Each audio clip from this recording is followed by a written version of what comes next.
נשיר כולנו יחד, יש אמונה חזקה מכל הפחד, לא ניפול, לא נרד, כי אנחנו לא לבד, יש לנו השם אחד.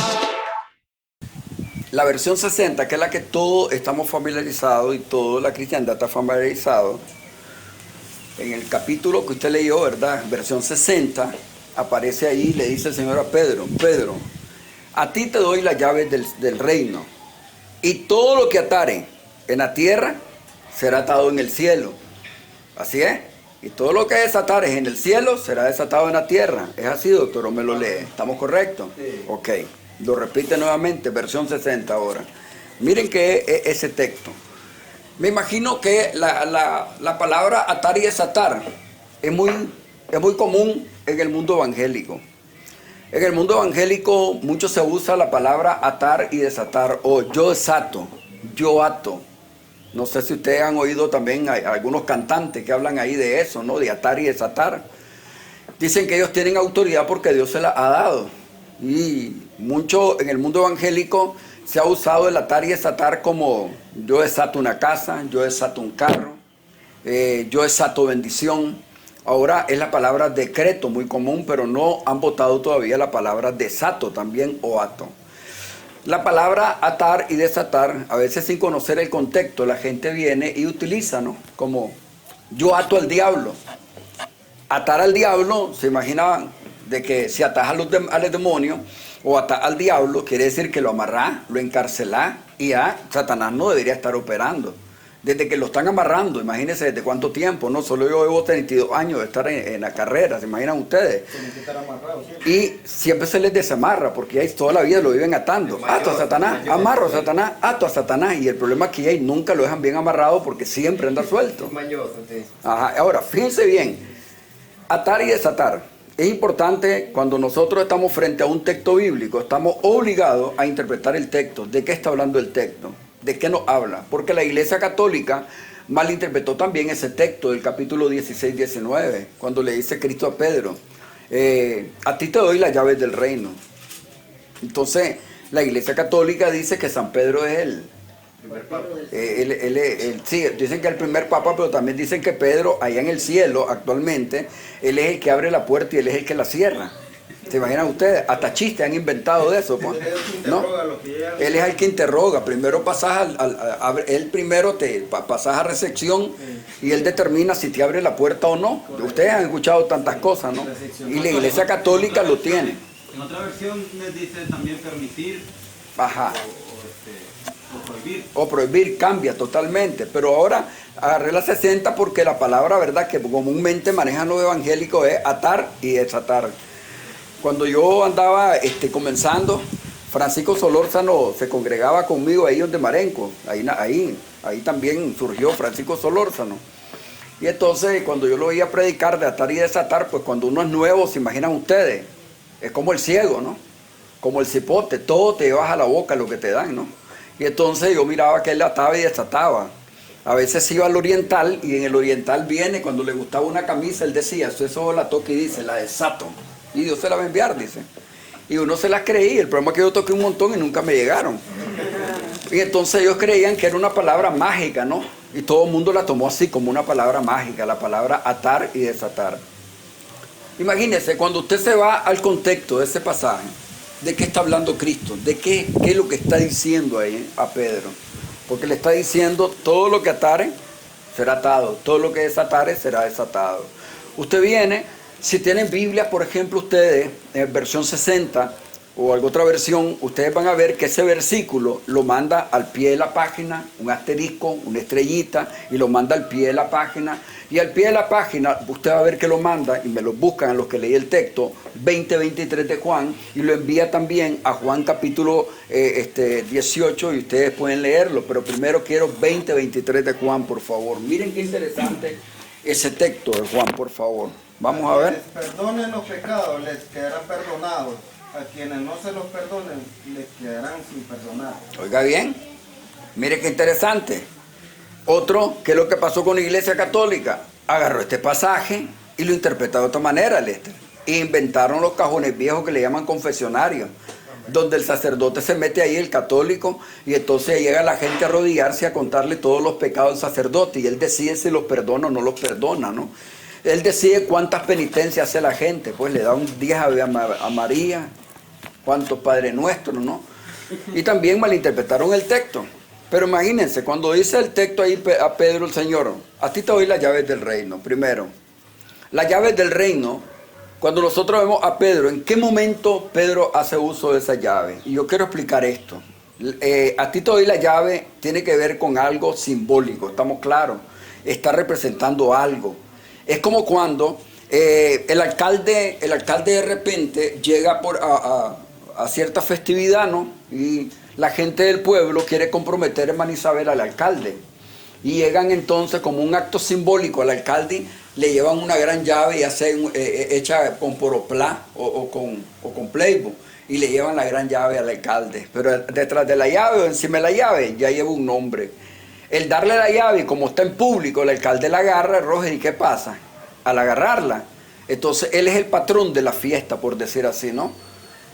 En el caso, cuando se dan celebraciones de los santos, el encontilado en Managua, por ejemplo, que viene en agosto ahorita, le dan la llave entonces al Santo Domingo.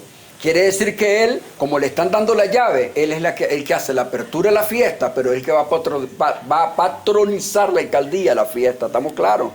Oiga bien. Es algo simbólico la llave. En el caso de Pedro, cuando le dice Cristo, a ti te doy la llave. ¿En qué momento Pedro entonces usa esa llave? ¿Quién es el primero en predicar cuando se da el derramamiento de Pentecostés? ¿Quién es el primero de todos los apóstoles que predica? ¿Quién es el que toma la batuta en ese momento? ¿No es Pedro? De repente aquel Pedro, todo tímido, aquel Pedro impulsivo, de repente miran ustedes que aquel Pedro se endereza y comienza a predicar. Varones Galileos, lo que ustedes están viendo aquí no es gente borracha, sino que se está cumpliendo Joel capítulo 2, le está diciendo ya. Entonces, Pedro es el primero, fíjense bien, ¿no?, en llevar el mensaje. Y es el primero entonces, en cuanto él hace la apertura de ese mensaje en esa nueva dispensación. La dispensación de la ley se cierra en el momento que se da el descenso del Espíritu Santo, ¿ok? Se cierra la dispensación de la ley y entra la dispensación de la gracia. ¿Y quién es entonces el que hace la apertura con su primer mensaje? Pedro. Y se convierten los 120 primeros que fueron llenos del Espíritu Santo, pero con el mensaje de Pedro. Los primeros que entran a ese reino fueron 3.000, ¿estamos claros? 3.000 judíos entraron, porque los que estaban ahí eran judíos adoradores, ¿está claro? Luego vemos a Pedro utilizando la llave nuevamente. ¿Y dónde vemos a Pedro utilizando la llave? Cuando Felipe llega a Samaria. Cuando Felipe llega a Samaria, Felipe llega y la gente se está convirtiendo en Samaria. Hechos 8. Pero luego, de hecho, Dios, ¿qué es lo que hizo? Retener aquella experiencia que hubo en Pentecostés, ¿estamos claros? Y llega Pedro y los otros, y cuando Pedro viene y está orando por ellos, recibieron el Espíritu Santo, incorporando a los samaritanos, medio hermanos de los judíos, porque eran una mezcla de judíos con gentiles, y llegaron a ser conocidos como samaritanos. Y entraron los samaritanos a la salvación, ¿está claro? Luego vemos a Pedro utilizando la llave nuevamente, Misael, y lo vemos en Hechos capítulo 10, ¿estamos claros? En Hechos 10 vemos a un Pedro que primeramente está en una azotea y le dice entonces el Espíritu Santo, después que le da el lienzo, recuerdan ustedes, mata y come, oye la voz. Ninguna cosa común e inmunda ha entrado en mi boca. No digas inmunda, le dice, porque lo que Dios ha limpiado no puede llamarlo inmundo. Le estaba dando una visión de lo que Dios estaba de hecho estaba haciendo y estaba a punto de hacer a mayor escala, que era la inclusión de los gentiles, ¿estamos claros? Pedro baja de la azotea por orden del Espíritu, llega entonces a la casa de Cornelio, Simón un curtidor, Cornelio un curtidor, y Simón llega, Simón Pedro, y de hecho ni siquiera quiere entrar a la casa de Cornelio. Recuerden cuando él le dice, ustedes saben cuán inmundo es venir a la casa de un gentil. Y entonces les predica desde afuera. Pero Pedro, una vez que está predicando, de repente se da nuevamente el descenso del Espíritu Santo. ¿Y qué es lo que dice Pedro? Ahora estoy entendiendo que Dios no está haciendo excepción de personas, sino que también está salvando a los gentiles de la misma forma que salva a nosotros. ¿Está claro? ¿Qué vemos entonces? Vemos a un Pedro, hace la apertura con la llave en Pentecostés. los primeros 3.000 convertidos. Vuelve nuevamente, llega Pedro a Samaria después del mensaje de Felipe y se convierten otros samaritanos y entran al reino. Y vemos a un Pedro llegando a la casa de un gentil y se convierten también. Y luego Pedro da su testimonio allá en Hechos capítulo 15, en la primera convención o en la primera asamblea que hubo, donde se está hablando respecto a los gentiles, si se le tiene que aplicar la ley o no. Y vemos a un Pedro dando su testimonio, cómo Dios de hecho ganó gentiles, ¿verdad? Y los ha incorporado. Entonces, el texto, fíjense bien, no tiene que ver, de hecho, con que Pedro es el cabo de celda, ni que Pedro es el amo de llave del tercer cielo. No dice eso la Escritura. ¿Estamos claros? Es un acto simbólico. Pero la gente, la palabra atar y desatar, la gente le ha gustado bastante, ¿no? Nosotros ya no usamos de esa palabra, ¿ya? Eso también de acto al diablo, acto a los demonios. Ya estuviéramos escaseando de diablos de hace rato, ¿no creen ustedes? Ya los demonios no existieran desde que los viven amarrando. La Biblia a nosotros nos manda, en ningún momento no nos manda ni a destruir al diablo, ni a atarlo, ni a amarrarlo. Oigan bien. Y tampoco es que estamos a favor del diablo, no me malinterpreten, estamos claros. Porque el diablo y los demonios van a estar operando en este mundo mientras nosotros estemos peregrinando. ¿Estamos claros en eso? El único que viene y envía un ángel que agarre al diablo y lo encadene y lo encierre es Jesucristo. Apocalipsis allá, capítulo 19. ¿Estamos claros? Atan al diablo y lo encierran por 1000 años. En el milenio, la gente del milenio se va a dar el gusto de vivir en un mundo, mano Oscar, donde los demonios van a estar totalmente encerrados. ¿Se imagina usted? Encerradito. Así es que actualmente no hay que estarlo amarrando, porque por más que usted lo amarre, no lo va a poder amarrar. Lo que nos dice la Biblia es, ni deis lugar al diablo, 4:27 de Efesios. Luego dice también que el diablo anda como león rugiente buscando a quien devorar. Así que Satanás y los demonios van a estar sueltos mientras nosotros estemos peregrinando. Nos vamos y quedan todavía sueltos en la gran tribulación. ¿Estamos claros? Entonces, la palabra atar es la que nosotros vamos a examinar hoy en día. Atar y desatar es el tema que quiero abordar. Y es, de hecho, atar y desatar es una palabra mal utilizada por los pentecostales, por los carismáticos ahora. Carismático, recuerden, me refiero a católicos que tienen un movimiento dentro de sus iglesias que se llama Movimiento Carismático Católico. Ellos también ahora utilizan la palabra, ¿verdad?, atar y desatar. En el caso, por ejemplo, de Mateo que di 18, ¿verdad?, que es lo que dice 18. Léamelo del 15 al 18, Axel, por favor. Si tu hermano te hace algo malo, habla con él a solas y hazle reconocer su falta. Si te hace caso, ya has ganado a tu hermano. Si no te hace caso, llama a una o dos personas más para que toda acusación se base en el testimonio de 2 o 3 testigos. Si tampoco le hace caso a ellos, díselo a la comunidad. Y si tampoco haces caso a la comunidad, entonces habrás de considerarlo como un pagano o como uno de esos que cobran impuestos para Roma. Les aseguro que lo que ustedes aten aquí en la tierra también quedará atado en el cielo, y lo que ustedes desaten aquí en la tierra también quedará desatado. Mire qué interesante ese pasaje, ¿no? Atar y desatar. O sea, usted viene y su hermano peca contra usted, llámelo y repréndalo a sola, platique con él. Si su hermano cambia de actitud, tranquilo, no ha pasado nada. Pero si su hermano persiste cometiendo pecado contra usted, usted busca 2 o 3 testigos y lo sienta y usted lo confronta. Si lo ganamos, no ha pasado nada. Pero si él persiste, se le dice a toda la congregación entonces. La congregación trata de hacerlo ceder o que cambie de actitud. Si él viene y persiste en su pecado, ¿qué es lo que hay que hacer? Expulsarlo, botarlo. Al botarlo, ese es un medio disciplinario. Ahora, cuando dice ahí, por ejemplo, ¿qué es lo que pasa? De repente él ya quiere arrepentirse una vez que lo botamos, Lester. Ya no lo vamos a perdonar. El no perdonarlo es que le retenemos el perdón. Retenerle el perdón es como un modo disciplinario, ¿estamos claros? No lo vamos a perdonar. Le dimos la primera, segunda y tercera oportunidad. No le vamos a dar cuarta porque no hay chileno, ¿está claro? Lo correcto es retenerle el perdón. Si el pecado es grave, se le retiene el perdón, ¿estamos claros? Y es un modo disciplinario. Entonces, mire qué sencillo en esos pasajes, ¿no? Tratar de entender el atar y desatar, ¿no? no es para desatar carro, no es para poder desatar bendiciones de ninguna clase, ni mucho menos para atar al demonio. ¿Estamos claros la frase? Cuando yo hablo de un regenerado, me estoy refiriendo a personas que son salvas, personas que Dios ha salvado eficazmente, personas que tienen seguridad de su salvación, personas que están en Cristo y que son templo del Espíritu Santo. ¿Estamos claros? A eso me refiero yo de la palabra regenerado.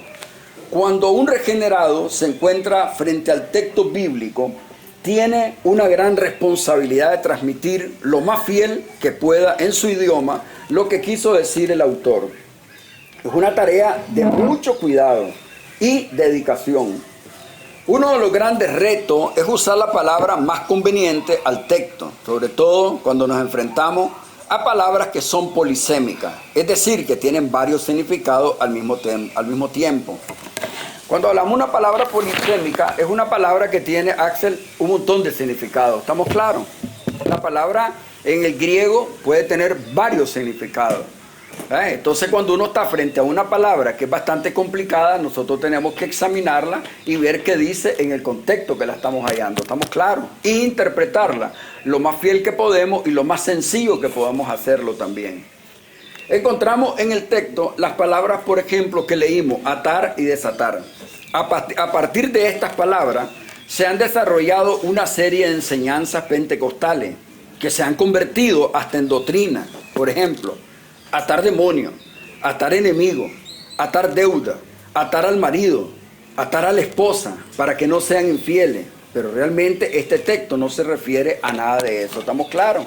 Imagínense, en el mundo pentecostés se le recomienda a la mujer que ore por el marido y que lo ate para que solo sea fiel a ella.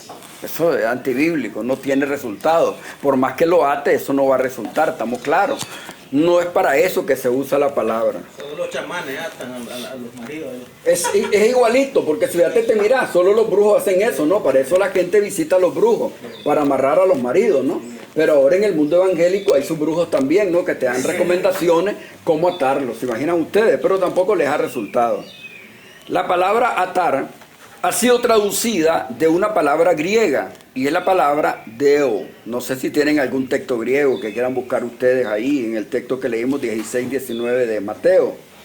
La palabra deo, que dependiendo del contexto, puede tener varios significados, como atar, encadenar, ligar, prender, poner preso, sujetar, encerrar, cerrar algo.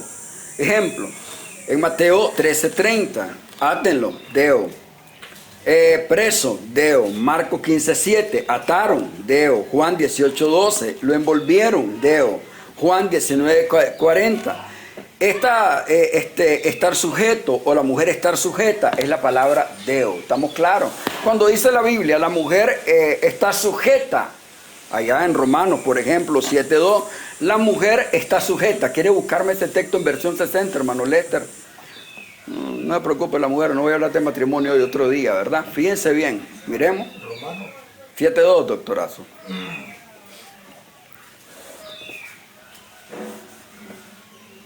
¿Qué dice? Porque la mujer casada está sujeta por la ley. Sujeta. ¿Cuál es la palabra si un caso la encuentra, doctor? Que usted encuentra ahí en griego. La mujer casada está sujeta. La palabra sujeta. Si lo encuentra. Está sujeta, deo. Deo, ahí está, ¿ya miró? Deo. Imagínense. O sea que cuando la mujer entonces se rebela contra uno, te ato. Hay que decirle eso entonces. Deo. No. En este caso, la mujer tiene que estar, la mujer en este caso tiene que estar sujeta voluntariamente, conociendo la doctrina. Estamos claros. Debe sujetarse la mujer. Miren qué interesante entonces todo lo que significa esta palabra deo. Desatar. La palabra desatar, si ustedes la buscan también, hermano Lester, todo lo que ataren y todo lo que desataren, allá en el 16-19 de Mateo.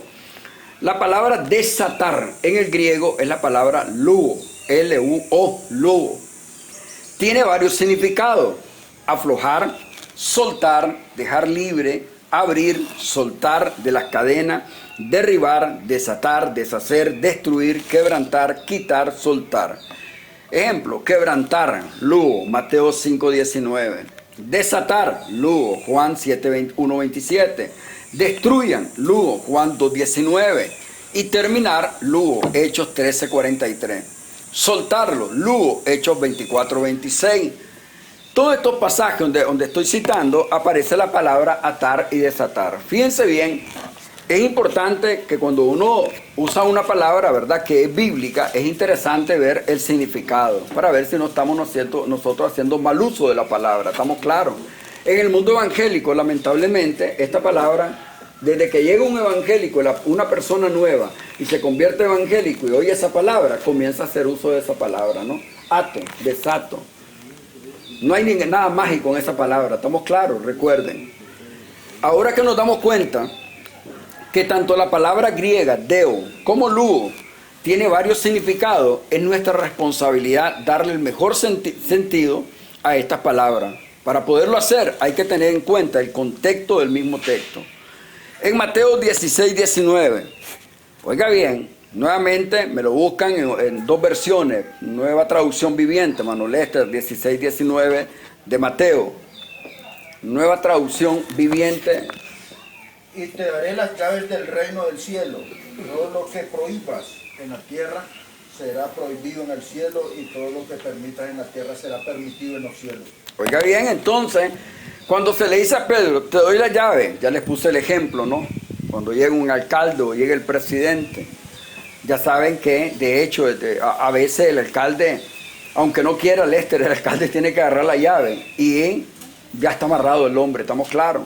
Yo recuerdo una vez un evento que hizo un pastor, y en ese evento el pastor invitó a un ministro, y el ministro llegó, y entonces no solo lo invitó, sino también que el evento era dedicado al ministro, y el ministro se preguntaba, ¿por qué toda esa celebración a él? No le captaba a él, pues primero no soy evangélico, no sé por qué me invita este señor Elías Rocha, decía él, ¿no? Y el ministro aquel que dicen que era hijo Somoza, un grandote, Alvarado. Y la cuestión de que el hombre se preguntaba, ¿por qué la invitación, chileno? Pero de repente sale Elías Rocha, Gerardo, y le entrega una llave. ¿Ya? Y entonces, desde el momento que la agarra, él viene y dice, ahora ya sé, ya sé por qué me invitaron, dice ya. Y desde que él agarra la llave, él se está comprometiendo, Gerardo, ¿no? Porque, ¿sabes? Ni modo, ¿para dónde agarra? Y lo que le estaban pidiendo es que diera apoyo, porque en ese momento creo que él era el ministro de Educación en ese momento, ¿verdad? Ajá, ¿cómo se llama?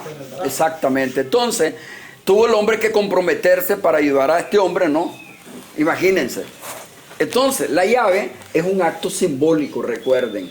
En el caso de Pedro, desde el momento que Cristo le dice, a ti te doy la llave, lo que ate o desate.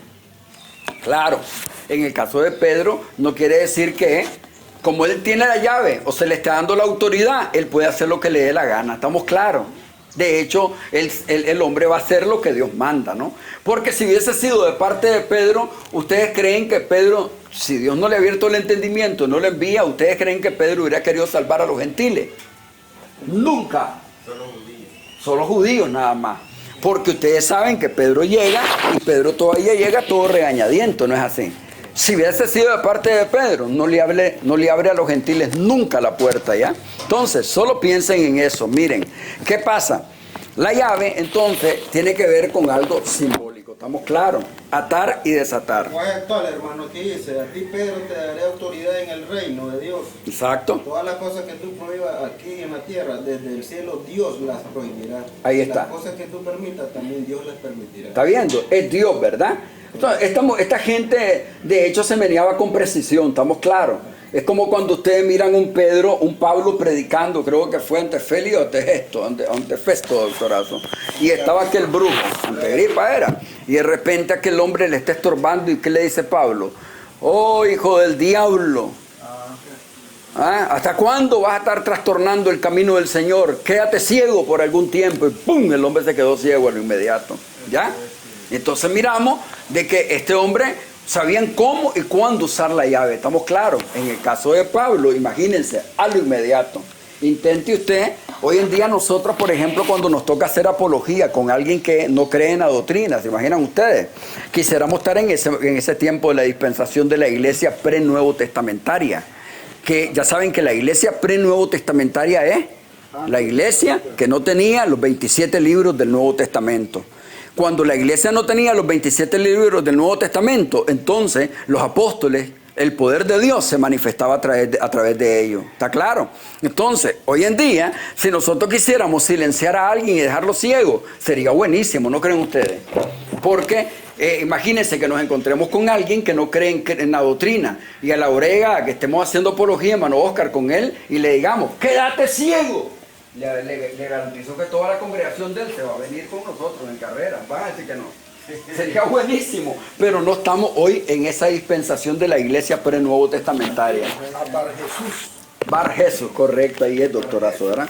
Fíjense bien, entonces, y de hecho, doctor, se cumplió, era exactamente, ¿no? La misma prédica que sirvió para abrir la puerta del reino a los cielos, desde la tierra, a esos 3,000, fue la misma prédica que le cerró los cielos a los que no creyeron. Por el mismo mensaje, por medio del cual se nos ha abierto la puerta del reino a nosotros. Fíjense en esto.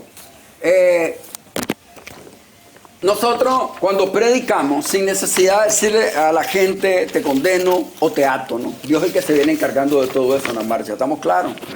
Roger, por ejemplo, nosotros predicamos.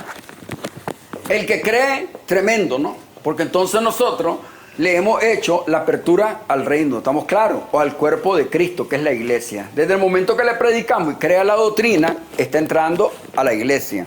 Pero aquellos que no creen, simple y sencillamente, no van a entrar nunca. Puede ser que nunca lleguen a entrar, ¿estamos claros? Puede ser que se les cierre la puerta para siempre.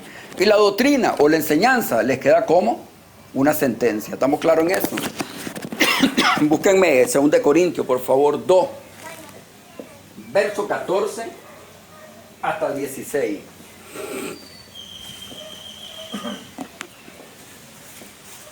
Vamos, 2 Corintios 2, verso 14 al 16.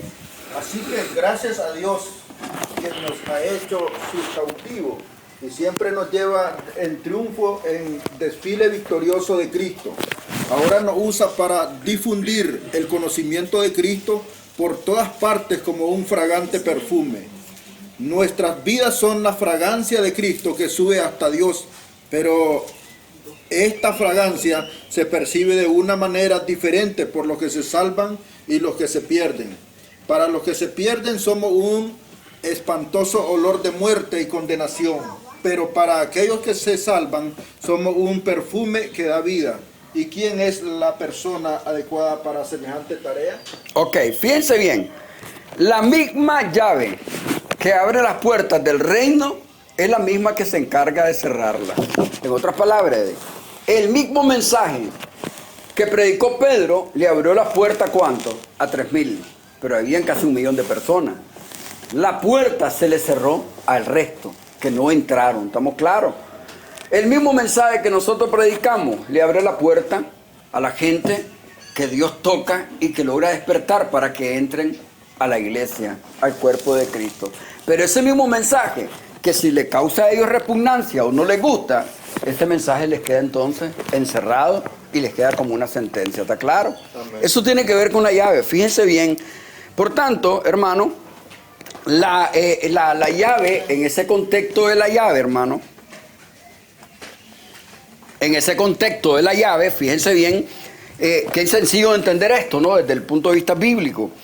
La expresión atar y desatar era muy común a los rabinos del fariseísmo, la cual se halla muchas veces en la Misná, que es la exégesis o parafrasis de las leyes judías, en relación a la autoridad que tenían los líderes hacia alguien en cuanto al que quedaba libre o no de culpa. Eran ellos los que tomaban estas decisiones. La Misná tiene que ver con ciertos comentarios judíos. Eran comentarios o exégesis que ellos hacían del Nuevo Testamento, ¿no? Como hoy en día ustedes pueden encontrar un montón de comentarios, ¿no?, del Nuevo Testamento. En el tiempo también de esta gente había muchos comentarios del Antiguo Testamento.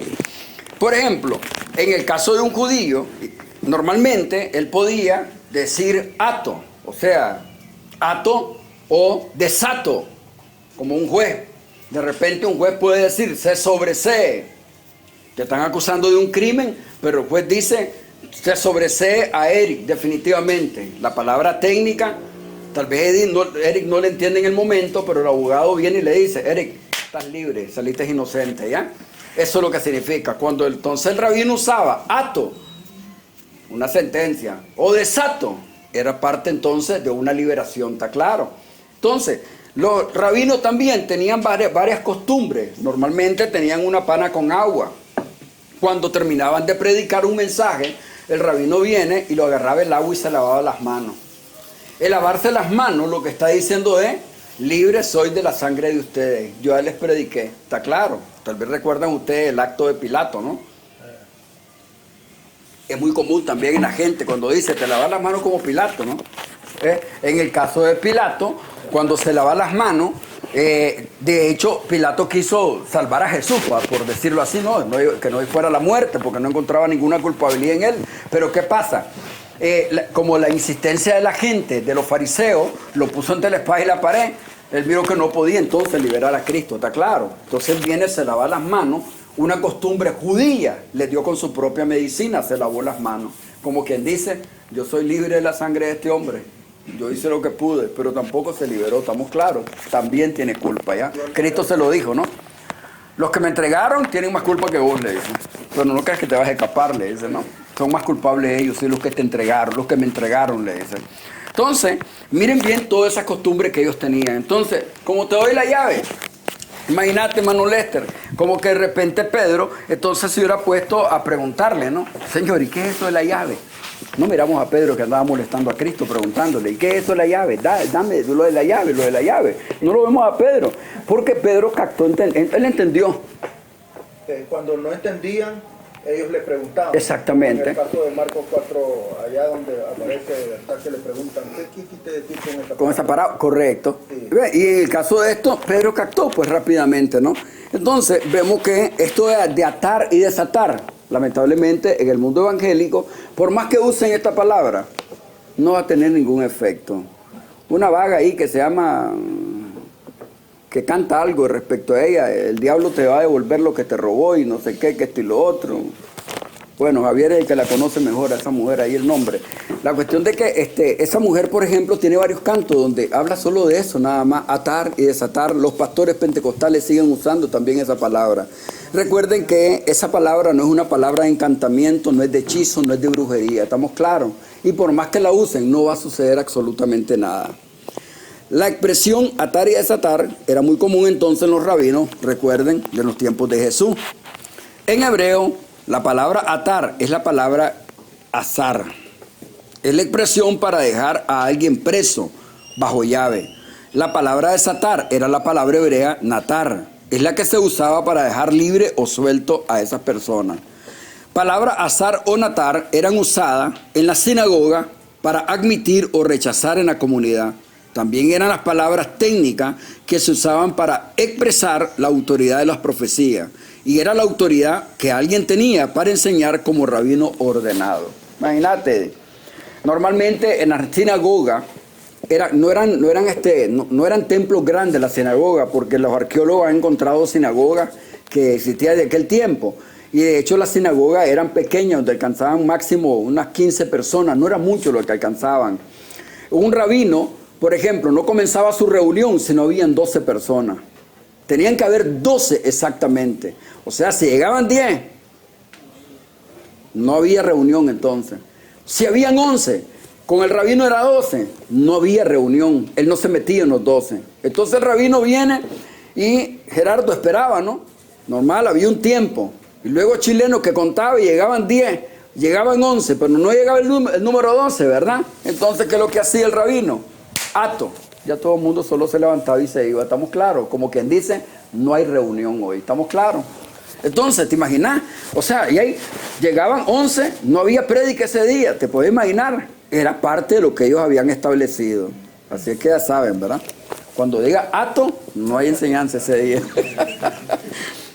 Entonces, eran bien estrictos los rabinos, imagínense ustedes, ¿no? Entonces, En Hechos 21, por favor, 24 al 25, vamos a ver, hermano Roger, con voz de trompeta, doctorazo, desde ahí. Me pueden preguntar, ¿verdad? Como lo que ustedes quieran. Hechos 21. 24 al 25, doctor.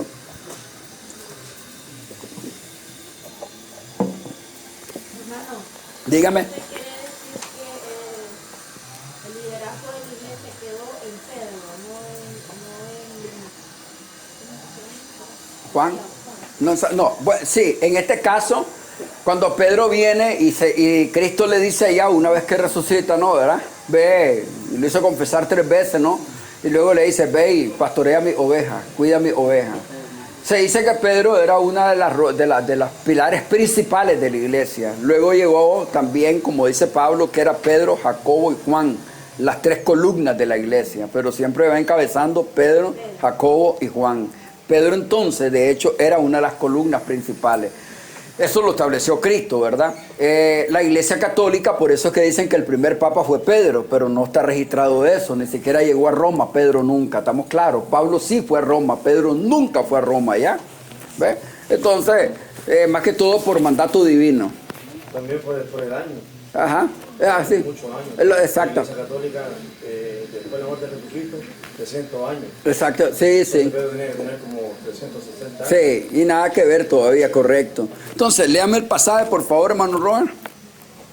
24. 24 al 25 del capítulo 21. Llévalos al templo y celebra con ellos las ceremonias de purificación. Paga tú sus gastos y de ellos, para que puedan raparse todos el pelo. Si hace eso, los hermanos sabrán que no es cierto lo que les han contado acerca de ti. Más bien verán que tú también obedeces la ley. En cuanto a los que no son judíos y han creído en Jesús, ya les habíamos mandado una carta.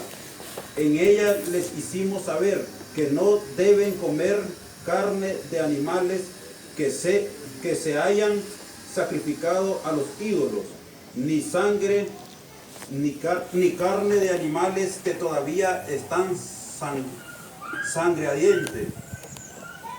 Tampoco deben practicar las relaciones sexuales prohibidas por nuestra ley. Ok, fíjense bien, en la convención de Hechos 15, de hecho, los que están ahí, los ancianos de la iglesia, más los apóstoles, ellos llegan a una sentencia. No poner más carga sobre los gentiles que 4 leyes, ¿verdad? Ya saben, ahogados, sangre, fornicación y sacrificado de los ídolos. En este caso, ahora viene, por ejemplo, Pablo. Él, para no crear escándalo, Pablo viene y creo que fue que circuncidó a Timoteo, pero no a Tito. Pero lo circuncidó para poder entrar ahí, ¿me entienden? Entre los judíos. Pablo andaba el pelo largo. Y para liberarse, oigan bien, de esa atadura, o sea, estamos hablando de una promesa, ¿no? Entonces Pablo, una vez que cumplió la promesa, el voto, un voto nazareo podía ser toda la vida, un voto nazareo podía ser temporalmente. Si usted hacía un voto nazareo para toda la vida, si las mechas te llegaban hasta los pies, no tenías derecho a pasarte navaja, ¿está claro? Tenías que andar enrollado el pelo y andarlo cargando, ¿ya? En el caso de Pablo tenía un voto y una vez que cumplió el voto, para liberarse de esa atadura, llegó y se cortó el pelo. Es más, le pagó la resurada a otros también, ¿está claro? Entonces, la gente en ese momento, cuando mira lo que está haciendo Pablo, no había necesidad que él dijera, me desato. Ya la gente entendía qué es lo que él estaba haciendo, ¿está claro? Hoy en día, en el mundo evangélico, esta palabra, lamentablemente, se tiene como un acto de encantamiento, ¿ya? No tienen ningún poder los que usan esa palabra, ¿estamos claros? Cuando ellos dicen, ato al diablo, los diablos nunca se van a correr ni son atados tampoco, siempre van a estar sueltos. Cuando le dicen, atamos a Satanás, él siempre va a estar suelto, nunca va a estar atado, ¿estamos claros? Reprendo al diablo, nada tampoco va a pasar, recuerden eso. La Biblia es clarísima, no demos lugar al diablo, eso es todo lo que nos dice, ¿estamos claros? Pero ellos siempre van a andar sueltos, nunca los vamos a amarrar. La ley de Moisés no podía contener todos los reglamentos necesarios para gobernar la congregación de los gentiles. Por lo tanto, se requería que los líderes ataran y desataran actividades en las congregaciones que no estaban específicamente incluidas en la ley de Moisés. Esto era válido en los días de Jesús y sigue siendo válido en estos días, por ejemplo. Toda congregación hoy en día que tiene reglamento, cosas prohibidas y cosas permitidas, que no están específicamente descritas en la Biblia, son normas o puras formalidades de los hombres. Por ejemplo, nosotros no tenemos un reglamento interno. No lo tenemos, mano Oscar. En las iglesias normalmente tienen una guía doctrinal que dicen que va conforme a la Biblia, pero cuando revisamos, pues a veces van fuera de la Biblia todo lo que enseñan. Pero también hay un reglamento interno que normal se mantiene. En las iglesias hay un reglamento interno que todo miembro debería conocerlo, ¿no? Dentro de ese reglamento interno pueden haber 10 o 20 puntos. Todo miembro debería manejar esos puntos de memoria, porque el día que él falle sabe que le van a aplicar uno de ellos, ¿está claro? Normalmente las iglesias apostólicas son bien estrictas en eso. Tienen un reglamento interno y cualquier error, cualquier falla, ellos lo aplican. Si nosotros hiciéramos un reglamento interno, oigan bien, donde toditos ustedes estarían de acuerdo en las otras reuniones que tenemos, que hagamos una asamblea en pleno y ponemos ciertos reglamentos y los que vayan inventando en la marcha, ¿no? Bueno, dice hermano Oscar, yo propongo este punto. Y otro dice, yo propongo este. Y cada quien viene, amén. Y al finalizar nosotros la asamblea, yo digo, ¿cuántos están de acuerdo en todos los puntos que hicimos? Hicimos 40. Amén. Quedan atados entonces los dichos de su boca, ¿está claro? Y como todos estaban presentes y todos aprobaron el reglamento, solo se cumple. El día que se lo pongamos encima, ni se me enoje, diría yo. ¿Estamos claros? Eso viene siendo, de hecho, es un modismo. Lo que ocurre ahí en ese entonces. Exacto. Eso viene siendo como un modismo aquí cuando alguien viene siendo como un fiador solidario. Exacto. Se ata bajo, exactamente, es un hecho. Imagínense, es importante ese detalle, porque la Biblia en realidad, mano Boca, Proverbios, le he dicho, lean Proverbios, ¿no? Te dice, no salgas fiador de nadie, porque se te van a llevar hasta la cama. Cuando usted le sirve de fiador a alguien, usted se está dando los dichos de su boca. Si la persona a quien usted le sirve de fiador no paga, ni clavee. Si le llegan a embarcar el salario, ni se enoje. No permita que se lo embargue. Mejor vaya usted a hacerle el arreglo. Eso es entendible en estos tiempos. Sí. Está muy claro. Así es. Eso de atar y desatar, eso es un modismo que yo tenía. En aquel tiempo, exactamente. Pero hoy, nada que ver con eso, ¿ya? Entonces, fíjense bien claro, hoy nosotros los tenemos en otro contexto, ¿no? ¿Ven? Entonces, no podemos enlazarnos los dichos de nuestra boca. ¿Cómo era tan así? Que vino un hombre llamado Jefté, y de repente dice él, Dios lo envía a la guerra, pero viene él y dice, si me das la victoria, el primero que salga a mi encuentro te lo doy en sacrificio. Él se fue a la guerra, él vuelve victorioso, no tenía necesidad de decir a prometer nada, porque a Dios había determinado usarlo a él, pero por la misma cobardía de él, él hace la promesa. Cuando él viene del triunfo, ¿quién sale al encuentro? Una hija, la única. ¿Y qué es lo que dice él? Ay, hija mía, me desgraciaste la vida. ¿Por qué? He hecho voto, me até en mis palabras y ahora no puedo retractarme. La muchacha lloró su virginidad 3 meses y luego dice que él hizo conforme a lo que había dicho. Algunos quieren defender ese punto.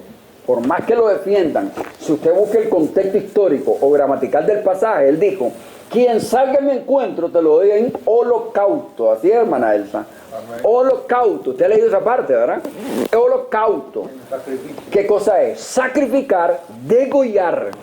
Y muchos quieren defender ese punto de Jefté, porque dicen que Dios nunca pidió sacrificio humano, pero es que Dios no se lo pidió a Jefté. Él dijo, y él cuando nomás viene y mira a la hija, lo primero que se le viene es Deuteronomio. No prometa a Dios, porque vas a hacer que él se enoje si no cumple. Y él sabe que tenía que cumplirlo. Por eso dice Eclesiastés 5 al 10, cuando vayas a la casa de Dios, de tener tu boca, de proferir palabras. No prometa si no vas a cumplir, porque harás que el ángel se enoje y destruya la obra de tus manos. No digas delante del ángel que es mentira, porque Dios se enojará y destruirá la obra de tu mano. Cuando esta gente hacía algo, sabían que estaban atados. ¿Ya miro el contexto? Sí. Entonces, imagínense, andar desatando y atando, fuera de contexto. Los demonios se han de reír del montón de evangélicos, ¿se imaginan ustedes? Eso es un hecho, doctor, porque no tiene ningún efecto. Los rabinos. ¿Qué me dice usted que pongamos unos reglamentos internos? Ya los tenemos, ¿no? Ah, bueno, pues. Me queda viendo, hermano, ¿cómo es? Ya los tenemos, doctor, ¿verdad? Así es. Los rabinos ataban y desataban todo tipo de cosas que son mencionadas en los evangelios, incluyendo el atar a las personas, el comer si no se habían lavado las manos, o recoger grano en el día de reposo. Los rabinos, ellos desataban a las personas de tener que soportar a sus padres, y desataban la usura en el templo, como los codiciosos que vendían animales y cambiaban moneda para tomar ventaja de las personas, algo que despertó la ira santa de Jesucristo. Imagínense, desatar, hermano, como era muy común, hermano, que en el contexto judío, decían, por ejemplo, cuando ustedes tengan una ofrenda, dicen los rabinos en sus enseñanzas, la cuestión era el billete, ¿no? Cuando ustedes tengan una ofrenda, y esa ofrenda ustedes se la han dedicado a Dios, y llega el momento de que tienen ese dinero y ustedes miran que está su padre y está la ofrenda que dedicaron al templo, el templo, no sus padres. Pero Cristo viene y que no los reprendió por eso. ¿Y que les dijo? Ustedes son hipócritas. Ustedes vienen cuando sus padres no dicen honrarás a padre y madre, pero cuando sus padres tienen necesidad, ustedes le dicen a sus padres, la palabra, escorban. ¿Así es? Escorban. En otras palabras, no tengo billete, solo el billete que tengo consagrado al templo. Entonces, viene la persona, si su padre tenía una necesidad, le iba a decir al rabino, miren, no tengo dinero, solo tengo esto nada más, pero mi padre, no, escorban, consagrado, que se muera. ¿Ya? O sea, solo ellos decidían cómo atar o desatar, eran de doble moral, porque llegaban otros que hacían business, vendían palominos, vendían animales para el sacrificio. Ellos le permitieron estar a los alrededores del templo, ¿ya? Entonces ellos lo que hacían es quitarle el coime, el impuesto por las ventas que hacían. Cristo se enojó y ya saben, ¿no? Sacó a latigazo a todos. Ellos vienen, decidían cuándo atar y cuándo desatar al pueblo. ¿Te imaginas? La palabra entonces no tiene que ver nada con lo que hacen hoy los evangélicos, imagínense. El hecho de que atar y desatar eran términos comunes para prohibir y permitir, explica por qué Jesús usaba el término en diferentes contextos. Jesús habló acerca de atar y desatar en el contexto de ser un líder espiritual sobre, fíjense bien, en Mateo 16, 19, de ser un líder espiritual sobre las personas. Porque los líderes constantemente tienen que tomar decisiones que afectan la vida de las personas. En este caso, imagínate, hermano, como líder, ¿no? Tenés que manejar multiáreas, multitemas. De repente se da un problema marital y el problema marital está fuerte, entonces vienen y te piden un consejo como líder. Tenés que entonces dar una sentencia, una solución y rápida, ¿estamos claros? Una vez que da esa solución, con los dichos de tu boca, ¿estás atando o desatando? La persona, como soy el líder, ellos te creen y te van a creer, ¿estamos claros? Entonces, uno tiene que tener conocimiento bíblico por eso. Para toda respuesta, uno tiene que tener un conocimiento bíblico, ¿está claro? Imagínese, dice alguien, bueno, hay problema en el matrimonio. ¿Qué pasa? No soporto, ¿me divorcio o no me divorcio? Usted tiene que enseñarle cuáles son las causales para el divorcio. Hay 5 causas para divorciarse y un nuevo matrimonio, ¿estamos claros? En las iglesias tradicionalmente solo tienen una causa para que haya un segundo matrimonio. ¿Y cuál es? La muerte. Imagínense, hay gente que no se han divorciado, pero están separados, pero siguen casados, Misael, en la iglesia evangélica. Y algunos vienen, no dan el paso de divorciarse. ¿Por qué? Es que no me puedo volver a casar, dice, porque estoy casado para toda la vida, pero anda con una querida por fuera, ¿se imaginan ustedes? O sea, es de doble moral, ¿no? Pero ¿qué pasa entonces? Por no tener un concepto bien claro, ¿verdad? ¿Cuáles son las salvedades que existen? Y como los pastores no la tienen, y los pastores dicen, la única salvedad es la muerte. Hasta que se muere, queda libre para volverse a casar, porque así dice Pablo en Romanos 7, dicen ellos. Pero ellos ignoran que hay otras causas para el divorcio y otro matrimonio. ¿Estamos claros en eso? ¿Tienen preguntas? ¿No hay preguntas? Ok, Mateo 18, 18. No se me queden con dudas.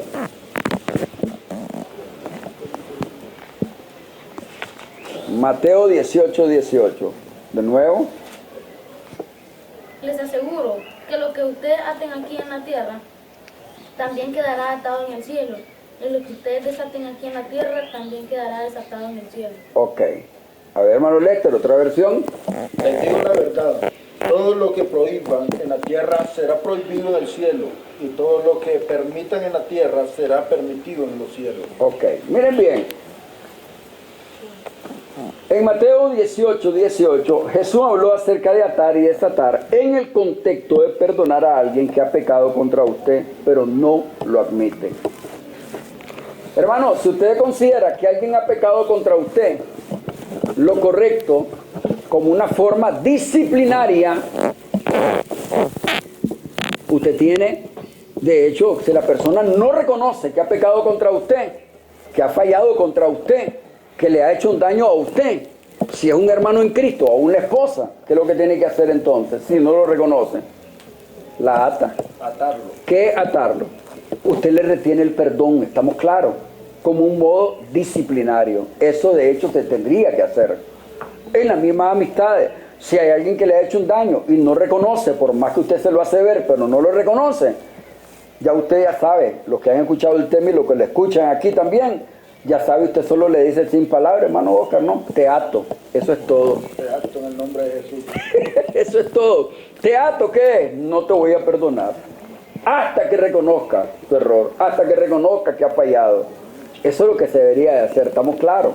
Hay personas que normalmente vienen y solo dicen, discúlpame, Eddie. ¿Ah?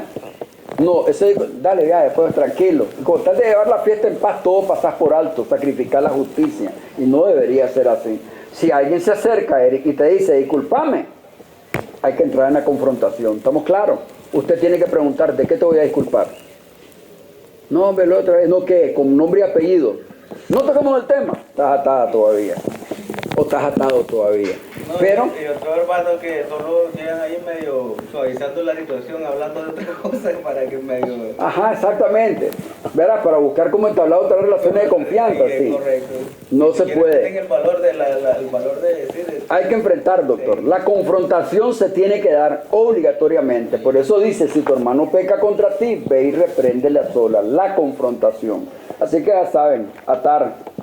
Si hacemos la decisión de perdonar a una persona que ha pecado contra nosotros, sin obtener ninguna clase de restitución de su parte, nosotros le desatamos, oiga bien, o le permitimos que viva como si el pecado no hubiese ocurrido nunca. Por otro lado, si tomamos la decisión de que a causa de su obstinación y dureza de corazón ya no es bienvenido en nuestra congregación o en nuestra casa, le atamos.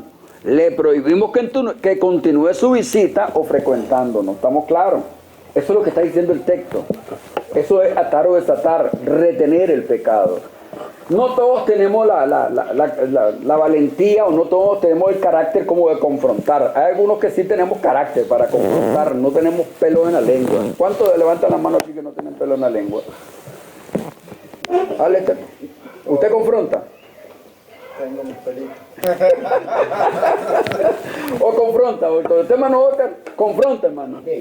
Sea mujer, sea hombre, hermano Oscar. Lo que sea. Es que así es, algo otro por pena, ¿verdad? Somos ahí, y aunque también no nos gusta lo que está pasando, ahí estamos, mejor solo murmurando por detrás, pues así nos pasa a algunos, ¿no? Pero la verdad que deberíamos de confrontar mejor, estamos claros, es lo correcto que se debería de hacer. Este texto es lo que nos está enseñando, eso es lo que esto nos enseña. Obligatoriamente, si tiene que haber una disculpa, la disculpa tiene que ser con nombre y apellido, ¿estamos claros? Tiene que entrar la confrontación, la persona tiene que entender que ha fallado realmente, ¿ya? Tiene que darse, si no, no hay perdón, sigue atado todavía, ¿estamos claros? Ya miraron, hermano, en el contexto bíblico la palabra tiene otra connotación, ¿estamos claros? Nada que ver, en ningún pasaje se nos manda a que atemos a los demonios, que es lo que nos dicen. En el mundo tradicional, Lester, no sé si recordás, ahí en Lucas, por ejemplo, cuando Cristo viene, en el 11 dice, si mientras el hombre fuerte armado estaba, en paz tenía todo lo que poseía. Luego viene otro, más fuerte que él, y lo ata. Y luego saquea su casa. Entonces viene y te dan agarran de ese pasaje, te han hecho hasta estudios y ministerios de liberación, ¿estamos claros? ¿Ya? Y te hablan que primero tenés que atar al hombre fuerte, que tenés que amarrar a los demonios, que no sé qué. No hay un solo pasaje chileno donde se nos diga que podemos atar a Satanás o a los demonios. No hay un solo pasaje. ¿Quién va a venir a atar al diablo? Cristo. Y ni siquiera él se molesta. Dice que Cristo viene, un ángel viene, un ángel, ni siquiera un querubín, un ángel. Viene con una cadena, pam, pam, lo agarra, lo amarra y lo tira al abismo. ¿Estamos claros? Por tanto, ningún cristiano tiene derecho ni mandar al abismo, ni atar ni amarrar a los demonios. Ellos van a estar sueltos mientras peregrinemos. ¿Estamos claros? Hermano, Dígame. dice que si un hermano peca contra mí y yo tengo que confrontarlo para que él me pida perdón. Pero ¿a dónde encaja lo que dice, si tu hermano te da una mejilla, ponle la otra mejilla?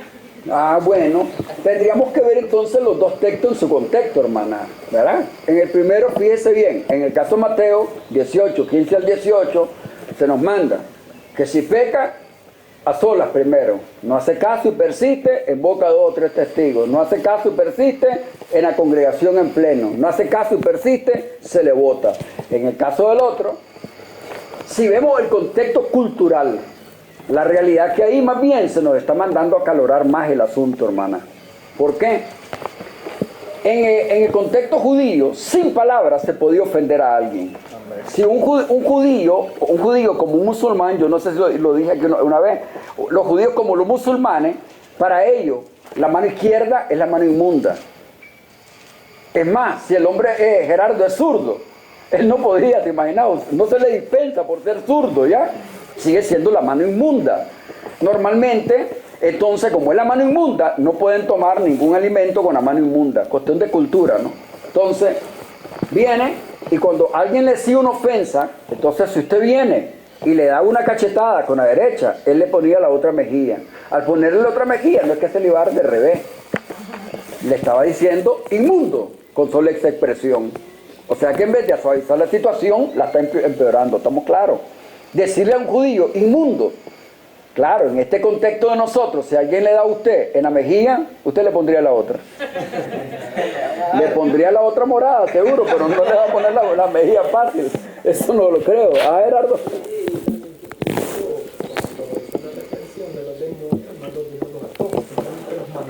A los cerdos, exactamente. Ahí es. No lo manda a atar, exactamente. Solo dice, someteos pues a Dios, resistid al diablo, huirá de vosotros. Eso es todo.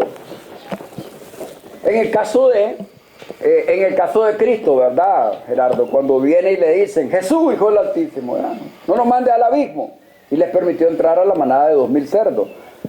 Nosotros no les vamos, de hecho nunca vamos a interactuar con los demonios, estamos claros. Segundo, ni tampoco les vamos a decir que se metan en nadie. Eso fue un caso solo circunstancial, porque también podrían sacar, ¿verdad?, algún estudio de eso, ¿no? Entonces es un caso circunstancial. Primero, ¿para qué? Para que nos diéramos cuenta, Misael, es increíble que en el cuerpo de un ser humano pueden alcanzar 6000 demonios, ¿verdad? Eso es increíble. Porque cuando le dicen a Cristo, ¿cómo te llamas? Me llamo Legión. Una legión en el contexto bíblico se compone de 6000 hombres de infantería en el ejército romano. Quiere decir que cuando le dice legión, estamos hablando que en ese único hombre habían 6000 demonios. Por eso tenía una fuerza sobrenatural el hombre. Le ponían cadenas y las desbarataba, ¿no? Entonces, te puedes imaginar la capacidad que tiene de albergar un cuerpo humano, ser un poseso. Era para que nos diéramos cuenta, ¿no?, el efecto que tienen estos demonios. Pero no podemos atarlos. Simplemente es no meternos con ellos, ¿estamos claros? Además, el que esté en Cristo, el maligno no le toca, ¿estamos claros en eso? El que esté en Cristo nunca puede llegar a ser un poseso, así que no se preocupen por estarlos amarrando, ¿estamos claros? Eso es todo. Termino. ¿Ah? Hay que anden sueltos. Ahora que sabemos que la palabra atar significa prohibir y desatar significa permitir, es necesario que produzcamos adecuadamente los versículos que las contienen. Casi todas las versiones de la Biblia traducen Mateo 16:19, 18:18 de manera similar, atar y desatar. Recuerden, eran términos usados comúnmente por los rabinos en los tiempos de Jesús. Cuando los rabinos ataban algo, ellos estaban prohibiendo. Cuando desataban algo, estaban permitiendo. A pesar del hecho de que los términos eran usados comúnmente en el tiempo de Cristo, muchos predicadores y cristianos hoy en día están confundidos acerca de lo que estos términos significan, atar y desatar, manipulando la escritura. ¿Estamos claros? Es como que de repente, Misael, usted es un lenguaje técnico aquí entre nosotros como abogados, quedamos en el aire. Sobre CE porque lo conozco, pero hay otros tecnicismos más que lo desconozco, ¿no? Y entonces, de repente, cuando yo caí preso por allá, cuando era vago yo, y por los años, hace más de 30 años, y de repente dice, fue, hermano Oscar, C sobre C, ¿verdad? Y yo creí que me estaban hundiendo más, ¿me entiendes? Y entonces yo sofocado, no llegaba la hora de acercarme al abogado, y yo hasta que salgo de ahí, ¿y qué pasó? Le digo yo, ya te vas para la casa, me dice, bueno, le digo yo. Entonces desde ahí le aprendí la palabra, C sobre C, ¿no? No se lo olvide.